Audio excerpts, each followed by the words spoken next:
Me llamo Lara y tenía 34 años la noche que mi teléfono se iluminó a las 11:10. La pantalla decía, Lily, solo emergencias. Tenía 8 años. Contesté al primer timbrazo y, entre la estática y la lluvia, oí una vocecita, casi un susurro. Estoy sola, tía. Tengo mucha hambre. Por favor, ven. Se suponía que mi sobrina estaba a salvo. Vivía a 2 horas de distancia, en casa de mis padres en Archboro, donde habían pasado un año diciéndome que estaba muy bien. Ya estaba buscando las llaves. Lo que encontré al entrar en esa cocina me enfureció. Pero esto es lo que ninguno de ellos sabía. Me dedico a contar dinero. Y cada dólar que una persona gasta deja huella. Bienvenidos de nuevo a Noches de Misterio, donde la gente común se enfrenta a decisiones familiares imposibles y la valentía silenciosa supera la crueldad. Si las historias sobre cómo defender a quienes no pueden defenderse son la razón por la que estás aquí, deja un comentario y suscríbete. Conduje las 2 horas con los limpiaparabrisas a toda velocidad y las manos en la palanca de cambios. Quienes me conocen saben que no me asusto fácilmente. Salí de casa a los 18 con 2 maletas y una beca que había ganado a medias, rogado a medias, y monté un pequeño despacho de contabilidad forense poco a poco, un cliente a la vez. Se aprende a tener cierta serenidad haciendo ese trabajo. Se aprende que gritar nunca da con el dinero perdido. La paciencia sí. Así que no grité. Simplemente conduje. Pero en algún punto después del límite del condado, me permití hacerme la pregunta que había estado evitando durante meses. ¿Cómo terminó una niña llamando a su tía a las 10 de la noche con un teléfono plegable rosa roto? Yo misma le había dado ese teléfono a Lily, uno barato de prepago, la Navidad después de que muriera su madre. Mi madre se había reído. Nos tiene a nosotras, dijo Carol. ¿Para qué necesita un teléfono? De todos modos, insistí. Vieja costumbre. Soy la que planea para lo que nadie cree que va a pasar. Durante un año, pedí permiso para visitarlos y me dijeron lo mismo con la misma voz cálida. Lily se estaba adaptando.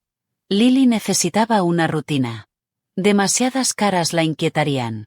Me ofrecía cuidarla durante el verano, y mi padre me dijo, un niño necesita un hogar, no una puerta giratoria.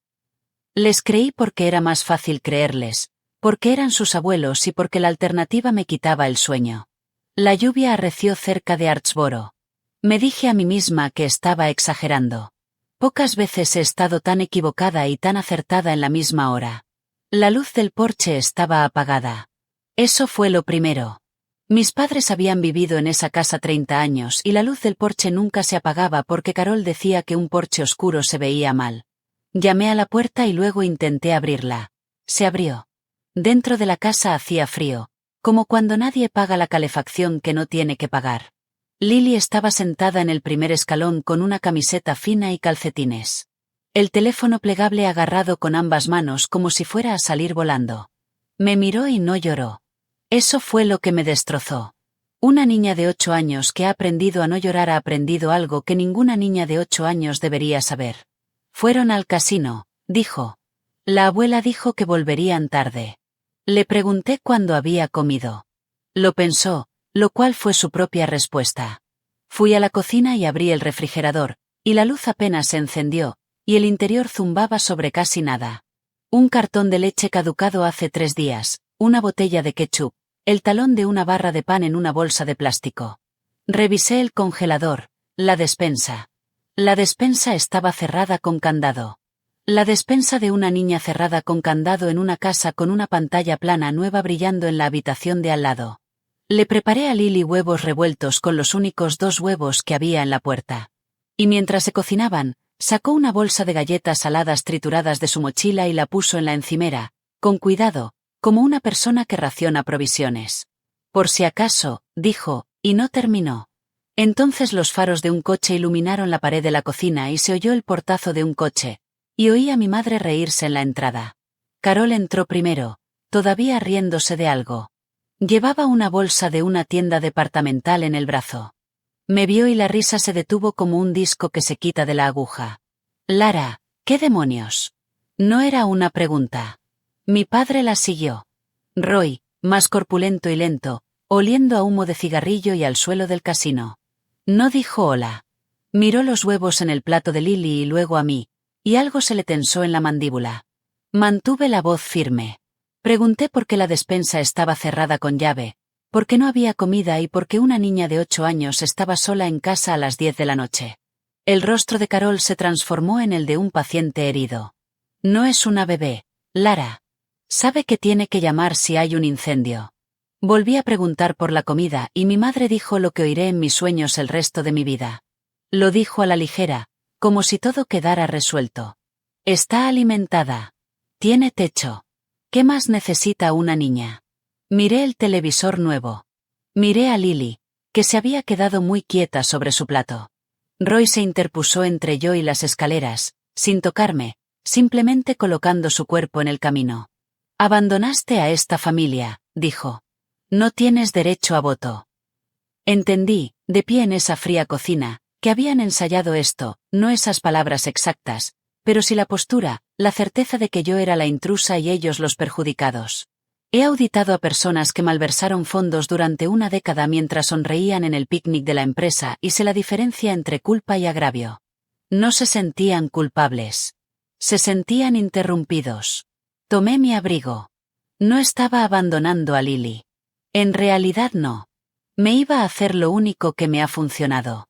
Al salir, lo vi apoyado contra el frutero en la encimera de la cocina, donde debería haber estado la fruta.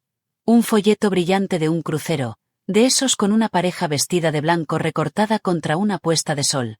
Bordes impecables, nada de viejo. 7 noches. Camarote con balcón en el Caribe. Junto a él, un recibo de una tienda por departamentos y el manual del televisor nuevo, aún en su envoltorio de plástico. No tomé nada. Solo miré. Como cuando uno mira un balance cuando una línea no cuadra con las demás. Aquí había una familia que no podía mantener 2 huevos y un abrigo que le quedara bien a una niña de 8 años. Y aquí había un crucero de 7 noches con balcón. He dedicado mi carrera a esa distancia. La diferencia entre lo que una persona dice que puede permitirse y lo que realmente gasta. Esa diferencia siempre significa algo. Carol me pilló mirando. Trabajamos duro, dijo secamente. Nos merecemos cosas buenas. Nadie había dicho que no. Le di las buenas noches a Lily. Me agaché y le dije en voz baja que la llamaría mañana a su teléfono y que lo mantuviera cargado y cerca. Ella asintió. Su abuela nos observaba con los brazos cruzados. En el coche, me quedé sentada un minuto entero antes de arrancar, e hice lo que hago cuando un número no me deja en paz. Lo anoté. Crucero con balcón, 7 noches, televisor nuevo, despensa con candado, nevera vacía, una niña que raciona galletas. Todavía no sabía de dónde venía el dinero, pero sabía que venía de algún sitio. Y sabía que los niños no generan ingresos, y sabía perfectamente quién en esa casa pensaba que nunca lo comprobaría. Todo mi ser quería llevarse a Lily al coche en ese mismo instante. Quiero ser sincera al respecto porque creo que mucha gente lo habría hecho y no los culpo. Pero sabía lo que pasaría si lo hacía. Eran sus tutores legales. Yo era una tía sin autoridad y con una ventaja de unos 40 minutos. Llevármela habría sido considerado secuestro en cualquier juzgado de este estado. Y les habría dado lo único que aún no tenían, una razón para hacerme quedar como la inestable. El sistema que le estaba fallando a Lily era el mismo sistema que yo necesitaría para salvarla. Y no se vence a un sistema rompiéndolo. Se vence conociéndolo mejor que la gente que se esconde dentro. Así que conduje 2 horas de regreso a Belhaven con la mandíbula dolorida de tanto apretarla. Y más o menos a la mitad del camino, la contadora que hay en mí tomó el relevo de la hermana y la tía. Dejé de sentir y empecé a escuchar. ¿Qué sabía realmente? La madre de una niña había muerto. Una niña estaba siendo descuidada. No golpeada. Descuidada, que es más silencioso y más difícil de probar, pero igual de real. Y había dinero en esa casa que no debería estar allí. No levanto la voz. Creo un registro. Para cuando llegué a mi propia entrada casi a las 2 de la mañana, ya no estaba furiosa. La furia se consume. Yo era algo más frío y útil. Abrí mi computadora portátil, me preparé un café que no necesitaba y comencé a hacer el único tipo de indagación que se me da bien. Del tipo que no deja huellas dactilares porque solo toca la verdad. Esto es lo que reconstruí durante los siguientes 2 días entre archivos de clientes y muy poco sueño. Cuando la madre de Lily, Ruth, murió en el accidente hace 2 años, Lily tuvo derecho a las prestaciones de supervivencia del Seguro Social. Un niño que pierde a un padre que trabaja recibe un cheque mensual hasta la edad adulta. No es caridad. Es dinero que Ruth ahorró durante toda su vida, reservado precisamente para esto. Alguien tiene que recibirlo en nombre del niño, un representante legal, y esa persona está obligada legalmente a gastarlo en el niño. Comida, ropa, vivienda, atención médica. Lo que sobredebe ahorrarse para el niño a su nombre. Ya sabía quién era el representante legal antes de confirmarlo. Mi madre había presentado la documentación un mes después del funeral. Además de las prestaciones de supervivencia, había un subsidio estatal por cuidado de parientes, una cantidad mensual menor que se paga a los familiares que crían a un niño para que ese niño no termine en un hogar de acogida. 2 flujos de dinero, ambos con un mismo propósito, ambos llegando a una casa con una despensa cerrada con candado. Y aquí está el detalle que me revolvió el estómago y agudizó mi atención al mismo tiempo. Un representante legal que es el propio padre o madre del niño está exento de presentar la contabilidad anual. Un abuelo o abuela no. Carol estaba obligada cada año a informar al gobierno exactamente cómo había gastado ese dinero. Me pregunté, sentada allí a las 2 de la mañana, si alguna vez lo había hecho. Me pregunté qué mostraría un año de esa contabilidad si alguien alguna vez la obligara a presentarla. Soy muy buena obligando a la gente a presentar cosas. La pregunta ya no era si faltaba dinero. La pregunta era cuánto y cómo lo demostraría sin alzar la voz. Primero intenté la manera amable. Quiero que eso también conste en actas, porque la gente que ama el control siempre contará la historia como si los hubieras atacado con cuchillos. Llamé a mi madre un domingo por la tarde y mantuve un tono de voz suave.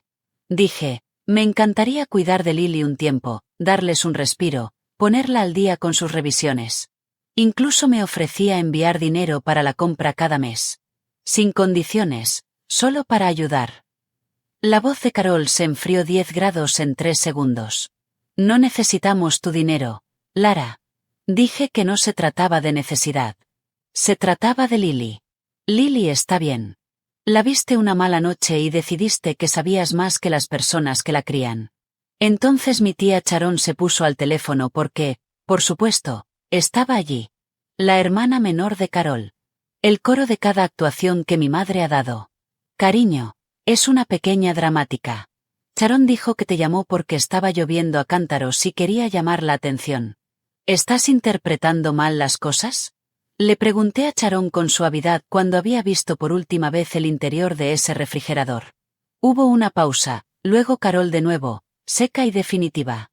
Si sigues así, nos mudaremos. Nueva escuela, nueva ciudad, y no sabrás dónde. No fue una amenaza casual. Fue una estrategia expresada en voz alta. Y ella se escuchó decirlo y no se retractó. Le dije que pensaría en todo lo que había dicho. Colgué y me quedé muy quieta. Pensaron que la amenaza me asustaría hasta hacerme callar. Lo que hizo fue darme cuenta de que sabían que eran vulnerables. Las personas que están seguras de no haber hecho nada malo no amenazan con desaparecer. A la mañana siguiente, hice una única solicitud formal y cortés por escrito, como si fuera a solicitar registros a cualquier sujeto de una auditoría. Como tía de Lily y pariente consanguínea más cercana, además de sus abuelos, pedí ver la contabilidad anual de las prestaciones por supervivencia, el informe que todo beneficiario debe conservar. Lo planteé como una preocupación, no como una acusación. No puse en copia ningún abogado, no mencioné ninguna agencia, no hice amenazas. Simplemente le pedí al periódico que hablara. La respuesta vino de mi padre y me dijo más que cualquier documento. No dijo, por supuesto, ni tampoco, aquí está. Dijo que no era asunto mío, que al gobierno no le importaba cómo hacían las cosas y que si contactaba a algún funcionario, se aseguraría de que nunca volviera a ver a Lily. Leí ese correo electrónico 4 veces. No podía sacar un expediente federal de la mesa de mi cocina, y no voy a fingir lo contrario. Esos registros no son algo que una tía preocupada pueda consultar así como así. Pero conocía las reglas. Un beneficiario de la manutención de los abuelos debe rendir cuentas cada año y no presentarlas es, en el lenguaje de la agencia que supervisa estos asuntos, un indicador de posible mal uso. También conocía el sonido de un pago limpio y este no lo era. Un pago limpio te da los recibos y te dice, qué bien que te hayan librado. No amenazan con ocultar a la niña. Así que aún no tenía pruebas. Tenía una negativa que se comportaba exactamente como una confesión, una regla que casi con seguridad estaban infringiendo y una idea clara de quién podría sacar el resto a la luz una vez que interviniera un tribunal. En mi profesión, tenemos una frase discreta para el momento en que un sujeto deja de cooperar y empieza a amenazar. Lo llamamos conciencia de culpa. Acababa de ver a mi propio padre demostrarlo por escrito con su nombre. Construí el resto como construyo cualquier caso. Ladrillo a ladrillo legal. Ni una sola vez haciendo lo que les encanta a las películas. La grabación secreta, la cámara oculta. No necesito teatro. Necesito documentos porque los documentos no se ponen nerviosos en el estrado y no cambian su historia. Solicité los registros escolares de Lily como el miembro de la familia que soy y contaron su propia historia silenciosa. 11 ausencias en un semestre. Un lugar fijo en la lista de almuerzo gratuito, que me alegraba de que existiera y me entristecía que fuera su única comida segura. Una nota de una maestra sobre un niño que pidió llevarse a casa las sobras de la merienda. Encontré la brecha en su atención médica. 2 años sin los chequeos que debería tener una niña de 8 años, sin dentista, una receta vencida que nadie había renovado. Nada de eso era un moretón. Todo era un patrón. Y los patrones son lo que hago. Comencé una línea de tiempo, una real. Fechas en el lado izquierdo, como lo construiría para un jurado. Dinero entrando, dinero saliendo. Las necesidades de un niño insatisfechas junto con los deseos de una pareja adulta completamente satisfechos. Llamé al departamento de Derecho Familiar de un bufete para el que había hecho trabajo forense y pregunté hipotéticamente qué se necesitaría. La respuesta fue aleccionadora y exactamente lo que esperaba. Los tribunales se mueven lentamente. Los tribunales favorecen la estabilidad. Los cuartos no arrebatan niños a los abuelos por la palabra de una tía que vive a 2 horas de distancia. No importaba lo vacío que estuviera el refrigerador. Tenía que ser hermético. Así que lo hice hermético. Y cada pocas noches llamaba a un teléfono plegable rosa roto y una vocecita contestaba. Y mantenía mi tono ligero y mis preguntas suaves porque lo último que necesitaba ese niño era sentirse como una prueba. Esas llamadas telefónicas se convirtieron en la columna vertebral de todo. Aunque no las planeé así. Lily contestaba al primer timbrazo, siempre como si hubiera estado sosteniendo el teléfono, y hablábamos de nada durante unos minutos para que no pareciera una entrevista. Sus dibujos, un libro de la biblioteca que había escondido debajo del colchón para que no se lo llevaran. Luego, con la naturalidad con la que los niños te cuentan las peores cosas, venían los detalles. La despensa estaba cerrada con llave porque la abuela decía que yo comía demasiado. No tenía un abrigo de invierno que le quedara bien. Usaba las mangas del año pasado hasta el codo. Algunas noches salían y ella se quedaba en casa con las luces apagadas para que no subiera la factura de la luz. Una noche, mientras yo estaba al teléfono buscando una foto que quería enseñarme, se quedó callada. Tía, dijo que hay un número aquí que dice papá. Le pedí que me lo leyera. Lo hizo despacio, dígito por dígito. Lo anoté y me quedé mirándolo. Mi hermano Daniel llevaba 1 año y medio muerto, y la versión familiar era que se había derrumbado tras la muerte de Ruth. Había abandonado a su hija y se había fugado. Me lo creí a medias, como cuando estás cansado y lejos, te crees a medias lo peor de la gente. Pero ahí estaba su número, vivo en el teléfono de su hija, guardado por un hombre que planea volver. ¿Alguna vez lo has llamado?, pregunté. La abuela lo sacó de mis contactos, dijo Lily. Lo volví a poner en la sección de notas para que no lo vieran. 8 años y ya más lista para preservar la verdad que los adultos encargados de criarla. Esa noche tomé una nota, de esas que nunca pierdo, para guardar ese pequeño teléfono y todo lo que contenía antes de que a alguien se le ocurriera borrarlo. Le dije que la quería. Luego colgué y llamé al número. Sonó 6 veces. Un hombre contestó que parecía mayor que mi hermano pequeño y exactamente igual que él. Hola, dije su nombre. Hubo un silencio tan largo que pensé que la llamada se había cortado. Y entonces Daniel dijo con una voz que se quebró en la palabra, Lara, ¿está bien Lily? Y toda la historia que me habían contado se desmoronó en mis manos. Daniel no se había escapado. Después de la muerte de Ruth, se había hundido de una manera que lo asustó.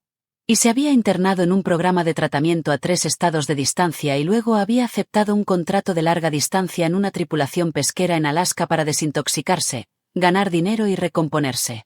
Había dejado a Lily con nuestros padres porque le habían rogado que la cuidara, le habían jurado que la cuidarían, le habían dicho que era lo mejor para todos mientras él se recuperaba. Había estado enviando dinero a casa para ella todos los meses. Había llamado y llamado. Me dijeron que estaba prosperando, dijo. Me dijeron que tú estabas ayudando, que te habías hecho cargo de gran parte de todo, y que no debía confundirla llamándola demasiado. Sentí que el suelo se inclinaba porque me habían contado la imagen especular. Me habían dicho que Daniel la había abandonado, y que debía mantenerme al margen por el bien de la niña. Se habían interpuesto entre un padre, una hermana y una niña pequeña, nos habían alimentado a cada uno con una mentira diferente y se habían embolsado los cheques de ambas partes. ¿Por qué no volviste a casa?, pregunté no como una acusación, sino como una pregunta de hermano. Intenté llamar a la casa en octubre, dijo. El número no conectaba. Pensé que lo habían cambiado. No lo habían cambiado. Lo habían bloqueado. Le dije a Daniel que se sentara, le conté todo lo que había descubierto y oí a un hombre adulto empezar a llorar a 2000 metros de distancia. El sábado siguiente, volví a Archboro porque necesitaba ver la actuación con mis propios ojos antes de intentar desmantelarla. Había una comida compartida en la iglesia, el tipo de reunión de pueblo pequeño donde las reputaciones se construyen y se mantienen alrededor de guisos. Aparqué al otro lado del aparcamiento y observé a mi madre presidiendo la reunión. Carol tenía a Lily con un vestido limpio que nunca había visto, el pelo peinado, y la exhibía como un trofeo, aceptando los suaves murmullos de las otras mujeres. ¡Qué bendición! Ustedes dos son unos santos por acogerla. No cualquiera lo haría. Carol se llevó una mano al pecho y dijo que solo hizo lo que cualquier abuela haría. Y Roy estaba allí de pie con una mirada noble y brusca. Y Sharon rellenó la limonada y asintió. Llevaba una pequeña bolsa de víveres y un abrigo de la talla de Lily. Cuando me acerqué, la temperatura de todo el grupo bajó. Lara, dijo mi madre, radiante como un espejo. No te esperábamos.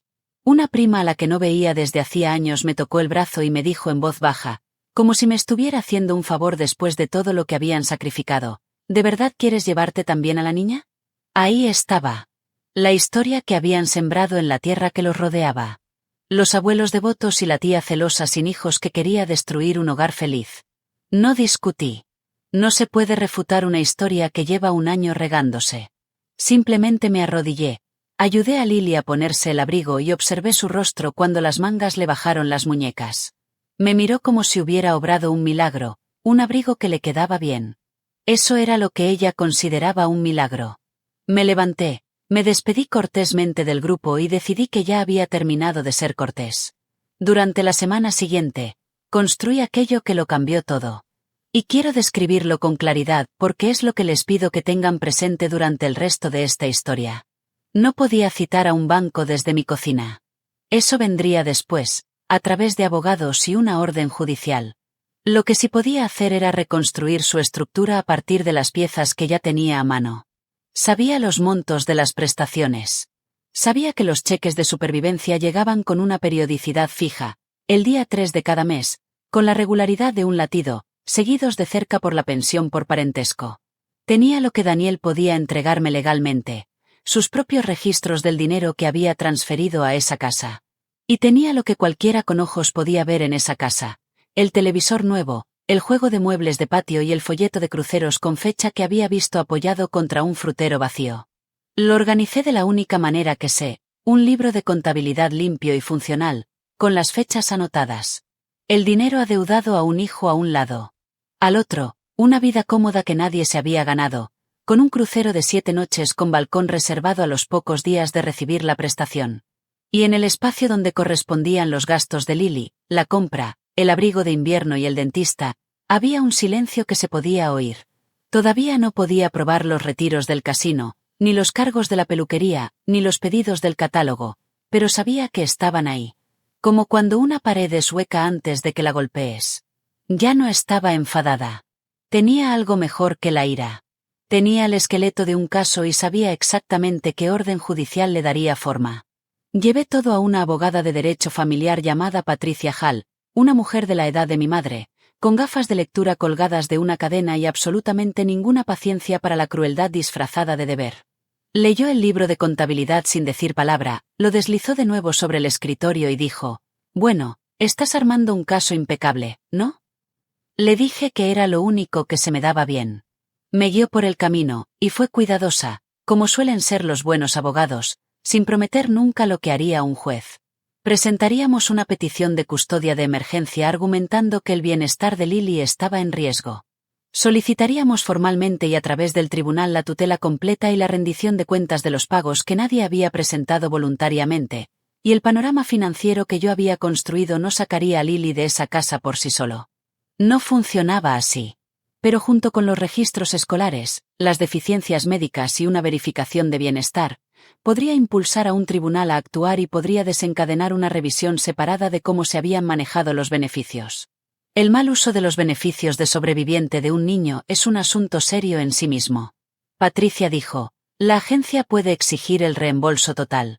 Puede remitir el caso a otra instancia. Ese no es nuestro tribunal, pero es una puerta que se abre una vez que las cifras están sobre la mesa». Me miró por encima de las gafas. «¿Entiendes? No puedo decirte que irán a prisión». Le dije que no los quería en prisión. Quería a Lily en una mesa con comida y un padre que pudiera llamarla. «Entonces, llevemos los documentos ante un juez», dijo. «Y que los documentos hablen por sí solos». Esa era toda la estrategia. Ni una sola voz alzada, solo la verdad. Presentada por triplicado a tiempo. Lo presentían como los animales presienten el clima. Al día siguiente de que la oficina de Patricia enviara la primera carta formal, las llamadas a Lily se volvieron más difíciles. Contestaba, luego se quedaba callada, luego susurraba que la abuela estaba en la puerta. Una noche, apenas logró hablar 10 segundos antes de que se cortara la línea, y cuando volví a llamar, fue directamente al buzón de voz. A la tarde siguiente, Lily logró escribir un solo mensaje de texto, escrito con la lentitud y el cuidado de una niña que no está segura de si tiene permiso. Me quitaron el cargador. Me senté con el teléfono en la mano y me obligué a respirar. Mi madre había empezado a trabajar directamente con Lily. Más tarde supe cómo trabaja con todos. La tía Lara está tratando de separar a nuestra familia. La tía Lara en realidad no te quiere. Solo quiere ganar. Si te vas con ella, nunca volverás a ver a la abuela y al abuelo. ¿Y no será triste? Tenía 8 años y le estaban enseñando a tenerle miedo al único adulto que luchaba por ella. Carol también llamó a la oficina de Patricia, dulce como un pastel, para decir que había habido un malentendido y que, por supuesto, estaría encantada de aclararlo todo.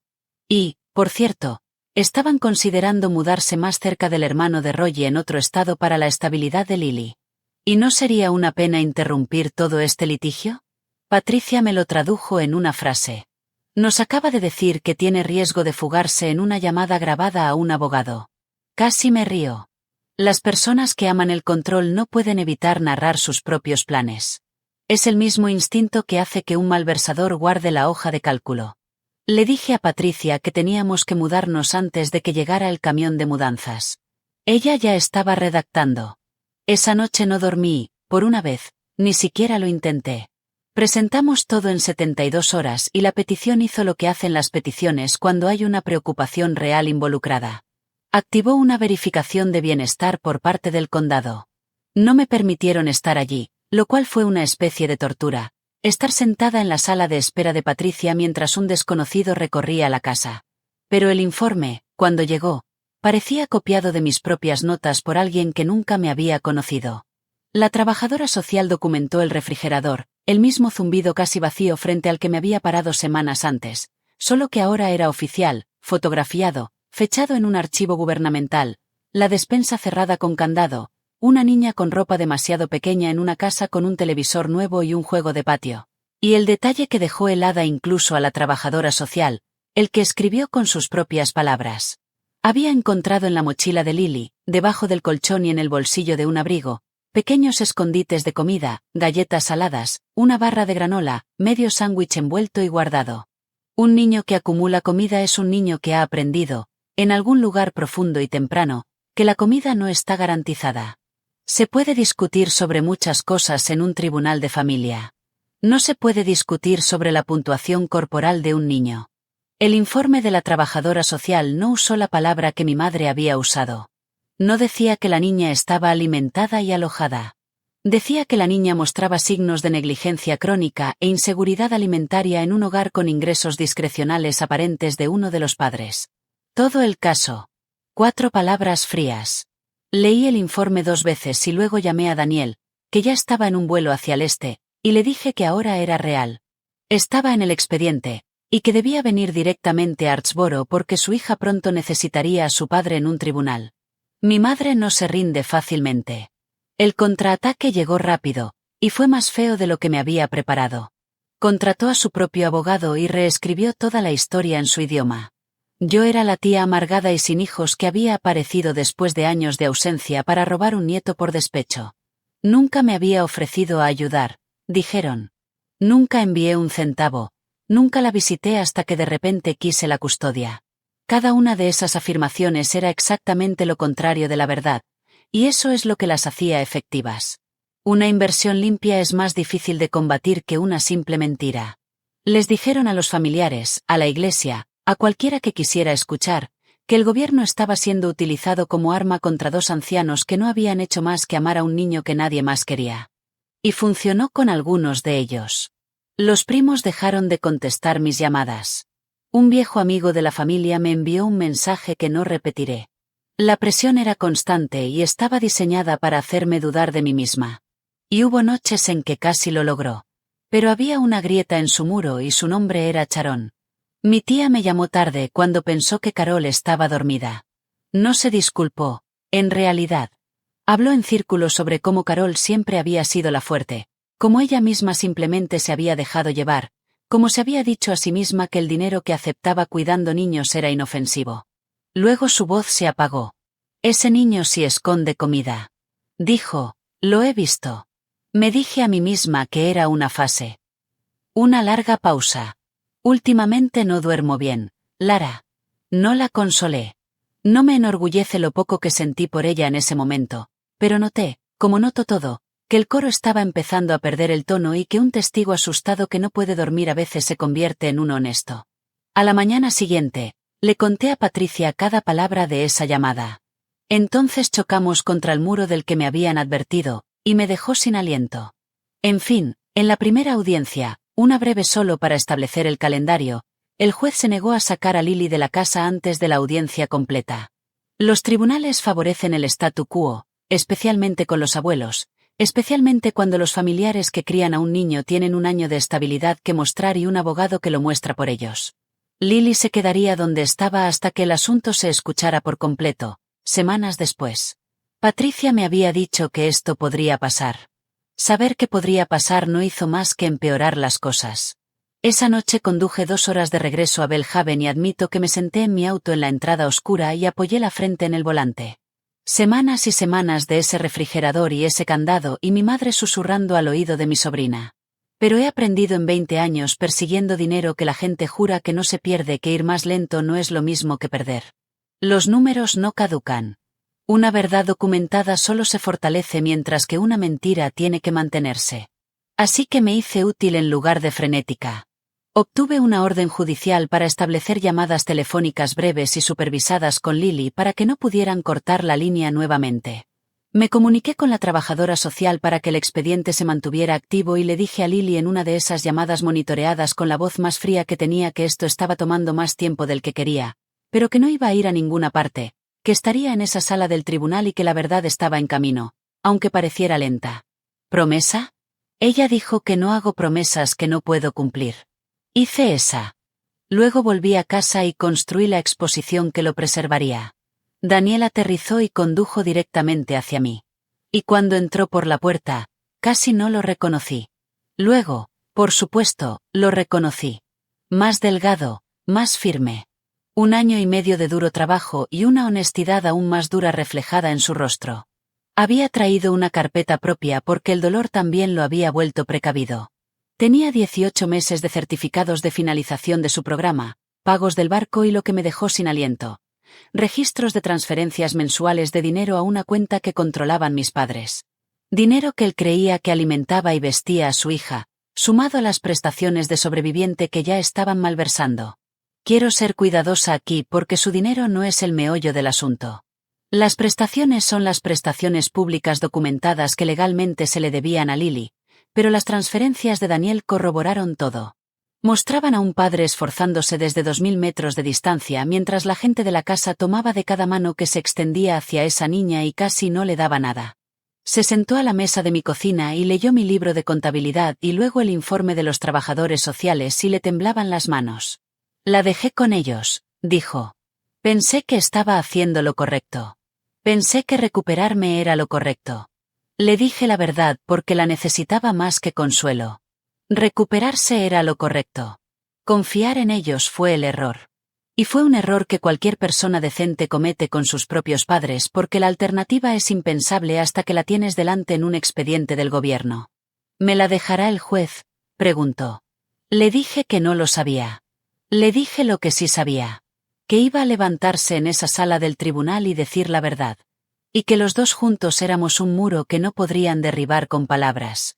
La semana anterior a la audiencia completa, los registros bancarios que solo había podido adivinar finalmente llegaron, obtenidos a la fuerza a través del tribunal una vez que se presentó la petición de Patricia, y confirmaron mi reconstrucción hasta el último centavo. Así que hice lo que mejor sé hacer, y lo hice por el expediente más importante de mi vida. Construí la exposición, no el teatro, la arquitectura. Una única línea de tiempo que una persona sin conocimientos de contabilidad podría seguir en 90 segundos. Dinero en fecha. Dinero en fecha. El crucero 4 días después de un depósito. Los retiros del casino agrupados al principio de cada mes. Exactamente donde le había dicho a Patricia que estarían. La línea desnuda donde deberían haber estado las necesidades de un niño. Junto a ella, los registros escolares, las lagunas médicas, las fotografías de los trabajadores sociales de ese zumbante refrigerador casi vacío. Y una cosa más, la más pequeña y quizás la más pesada. Desde esa primera semana, había marcado el teléfono plegable rosa roto de Lily como evidencia y le dije a Patricia que lo conservara antes de que a alguien se le ocurriera borrarlo. Ahora, con los registros de llamadas formalmente en la mano, finalmente leí todo el registro que había estado guardando. 14 llamadas. 14 veces que esa niña había intentado comunicarse conmigo o con su padre a lo largo de esos meses y las noches en que las llamadas no se conectaron coincidían con el día en que sus abuelos tenían su teléfono para cargarlo. Un teléfono que habían descartado como un juguete había estado guardando la verdad todo el tiempo. Organicé todo en una carpeta con pestañas e índice. Hice 3 copias y la noche anterior a la audiencia la dejé sobre la mesa de la cocina y la miré durante un buen rato. Hay una sensación que a veces se tiene cuando un caso finalmente está completo. Cuando cada número tiene su lugar y nada queda suelto. No es un triunfo. Es algo más silencioso que eso. Es la sensación de que algo es verdad y de poder, por fin, probarlo.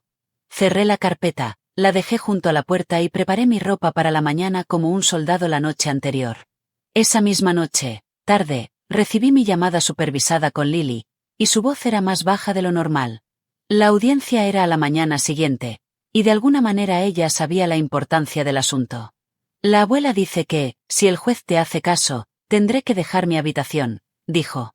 Dice que me alejarás de todos. Cerré los ojos. Mi madre seguía trabajando hasta el último segundo, enseñándole a una niña a temer su propio rescate. Mantuve la voz firme, como lo había hecho durante todo este largo asunto, porque Lily ya había tenido suficientes adultos que perdían la compostura con ella. Le dije que nadie iba a hacerla desaparecer de nadie que la quisiera de verdad. Le dije que mañana algunos adultos hablarían un rato en una habitación tranquila y que su trabajo era simplemente ser una niña de 8 años y que el mío era asegurarme de que la verdad se dijera en voz alta. ¿Y si no te creen?, preguntó. Y ahí estaba. El mismo miedo que había cargado durante 2 horas por la carretera aquella primera noche de tormenta, devuelto a mí con la voz de una niña. Pensé en la carpeta junto a mi puerta, en cada página. Lily, dije, traje recibos. No entendió la broma, pero oyó la firmeza que había debajo, y ese era el punto. Estoy sola, tía. Tengo tanta hambre. Por favor, ven. Ella me lo había dicho semanas atrás, y yo había venido, y ahora tenía que terminar de venir. Todo el camino a través de una sala de audiencias. Duérmete, cariño, le dije. Mañana es el día en que los adultos finalmente escuchan. Colgué. No dormí. Estaba lista de todos modos. El juzgado de familia del condado de Artsboro es un edificio de ladrillo sencillo con mala iluminación y peor café. Y la mañana de la audiencia, allí se encontraban todos los que importaban en esta historia. Mis padres estaban sentados con su abogado, un hombre elegante con un traje gris. Sharon estaba sentada detrás de ellos. Algunos parientes llenaban la galería para apoyar a los santos. Daniel estaba sentado a mi lado con una chaqueta prestada, agarrando su carpeta. Patricia dejó nuestra carpeta sobre la mesa como si no pesara nada. Mi madre se había vestido para la ocasión, un cardigan suave, una pequeña cruz de oro, el atuendo de una mujer que solo amaba. Su abogado comenzó exactamente como habíamos esperado. Habló de dos ancianos devotos con ingresos fijos que habían acogido a un nieto huérfano cuando nadie más lo hizo. De un hijo que abandonó a su hija, de una tía que había estado ausente durante años y que ahora, por amargura, buscaba destruir el único hogar estable que esta niña había conocido. Dijo la palabra estabilidad como un mago dice una palabra mágica una y otra vez, esperando que la repetición hiciera el trabajo de prueba. Señaló el cardigan de Carol y el asentimiento grave de Roy. Pintó, en resumen, el cuadro que habían estado pintando durante un año, y durante unos minutos en esa sala fluorescente, observé al juez escucharlo con rostro neutral, y sentí que el viejo miedo volvía a aflorar. Entonces Patricia se puso de pie y dijo que la verdad era más simple que todo eso, y pidió guiar al tribunal a través del expediente. Le había dicho a Patricia que no necesitaba dar un discurso. Toda la estrategia de mi vida es que los documentos hablan por sí solos. Así que, pusimos la prueba en la pantalla, una página en blanco a la vez, y respondí a las preguntas del juez con el tono plano y preciso que uso con mis clientes.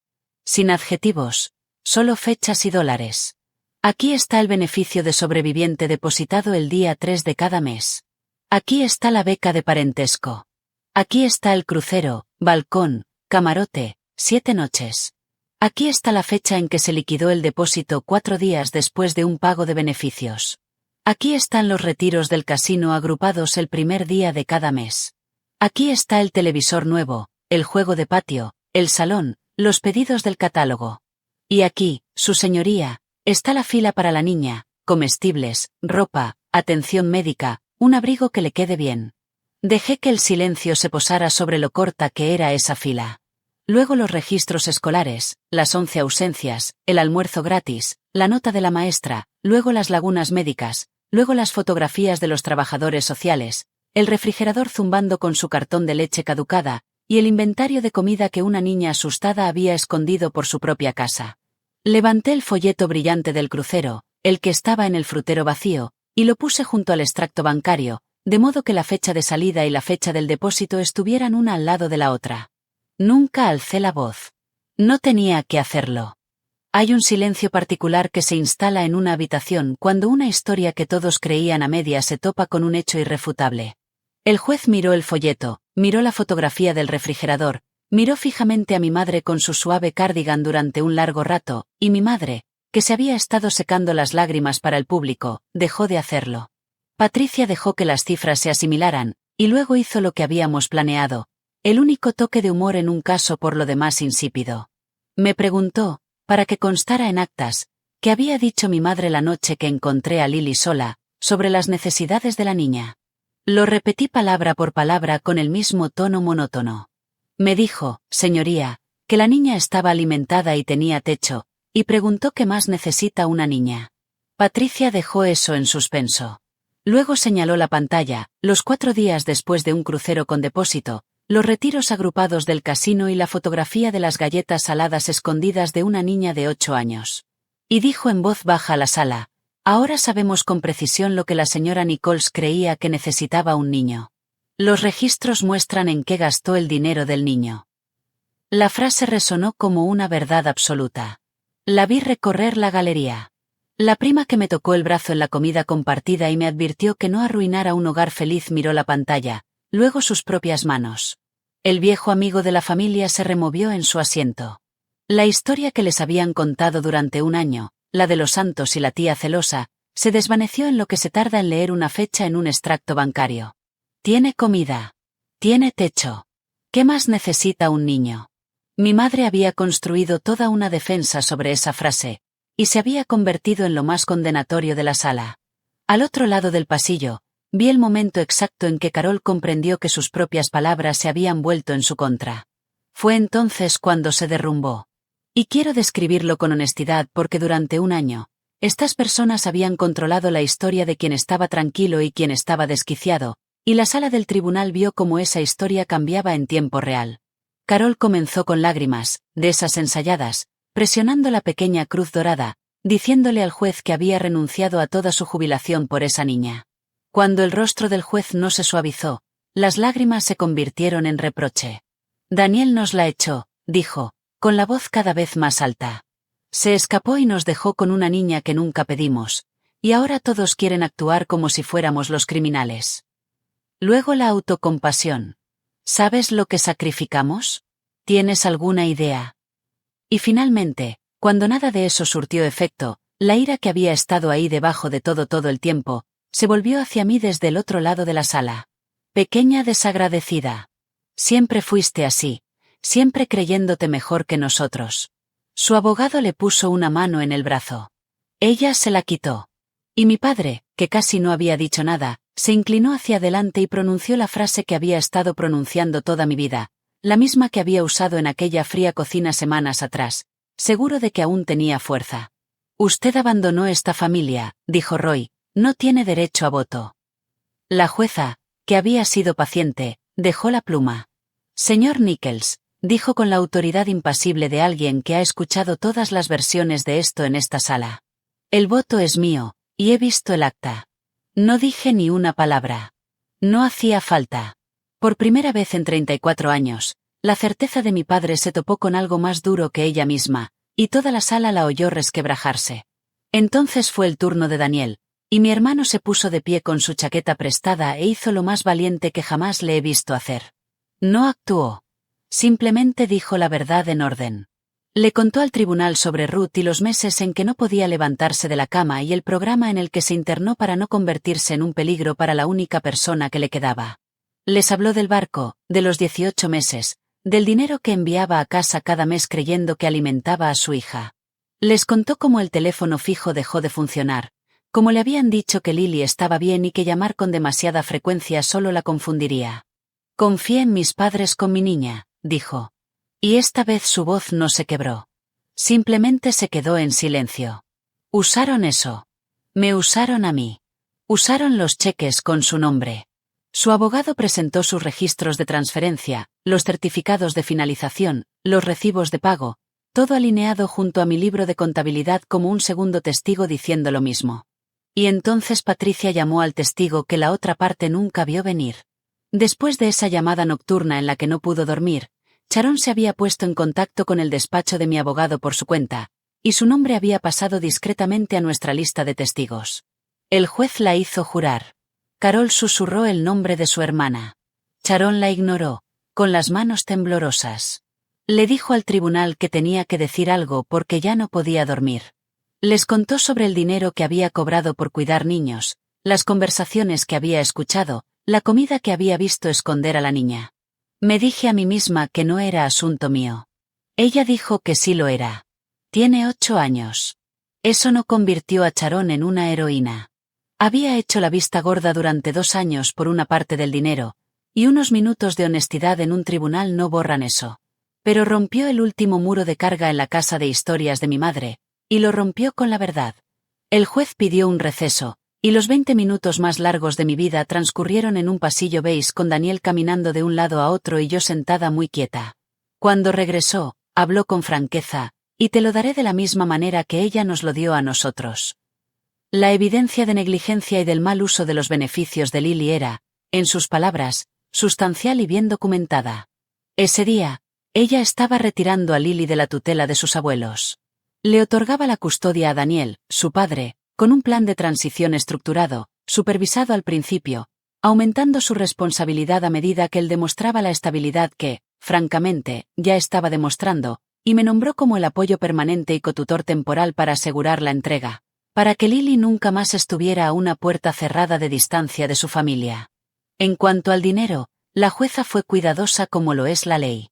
La cuestión del mal uso de los beneficios, dijo, se remitiría a la agencia correspondiente para su revisión, lo que podría requerir que mis padres devolvieran lo que habían tomado y podría abrir procedimientos adicionales. No prometió prisión. Nunca había querido prisión. Observé el rostro de mi madre cuando se dio cuenta de que tendría que devolver en dólares lo que se había dicho a sí misma que merecía, y que la cómoda historia de la abuela abnegada era ahora un archivo del gobierno con su nombre. No era la ruina. Conservarían su casa. Conservarían el uno al otro. No conservarían, dejó claro el juez, a esa niña ni su dinero. Y al otro lado de la sala, a una niña pequeña que había susurrado en un teléfono roto en una noche de tormenta le dijeron con la voz más dulce que esa mujer dura poseía que se iría a casa con su padre.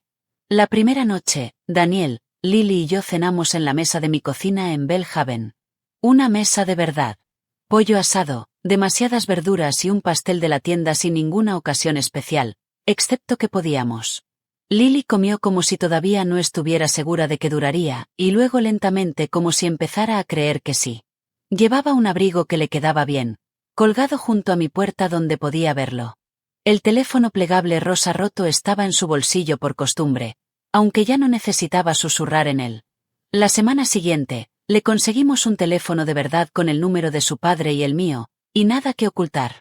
Mis padres conservaron su casa y su versión de eventos para los familiares que aún lo querían, que eran menos que antes. La revisión de la agencia siguió adelante. La última vez que supe, les habían dicho que debían devolver lo que habían tomado según un calendario que los perseguiría durante mucho tiempo.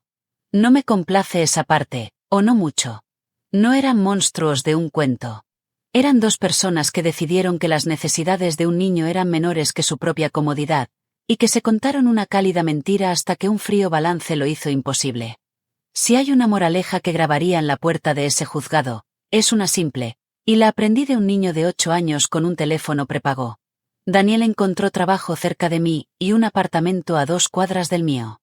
Lo suficientemente cerca como para que Lily pueda ir caminando a mi casa después de la escuela y lo hace casi todos los días, dejando su mochila y asaltando un refrigerador que mantengo deliberadamente gloriosamente lleno. Ya no esconde comida. Tomó meses. Hizo falta un consejero y muchas cenas normales, pero dejó de esconder. Sharon me escribió una carta una vez, de 3 páginas, principalmente sobre ella misma. La leí y no respondí, pero tampoco lo tiré. Dijo la verdad cuando importaba, tarde y por las razones equivocadas, y después de años de mirar hacia otro lado. Y he decidido que eso es algo real, incluso cuando no es algo limpio. No vemos a mis padres. Quizás algún día, bajo supervisión, si Lily alguna vez quiere, será su decisión cuando sea mayor. Algunas puertas se dejan cerradas, y otras se dejan para que el niño las abra más tarde. La sangre nos unió. Fue estar presentes en medio de la tormenta, construir la verdad línea por línea y negarnos a mirar hacia otro lado lo que nos convirtió en una familia. Esa es mi historia. Una llamada de pánico, 2 horas de lluvia y una carpeta con hechos que hablaron más alto que cualquier discusión a gritos. Si esto te recordó que el coraje silencioso y un historial limpio pueden proteger a un niño cuando las buenas intenciones no pueden, tómalo como una señal para preocuparte por el niño que nadie más se preocupa. Comparte esto con alguien que necesite escucharlo. Deja un comentario, suscríbete y nos vemos en el próximo. 1.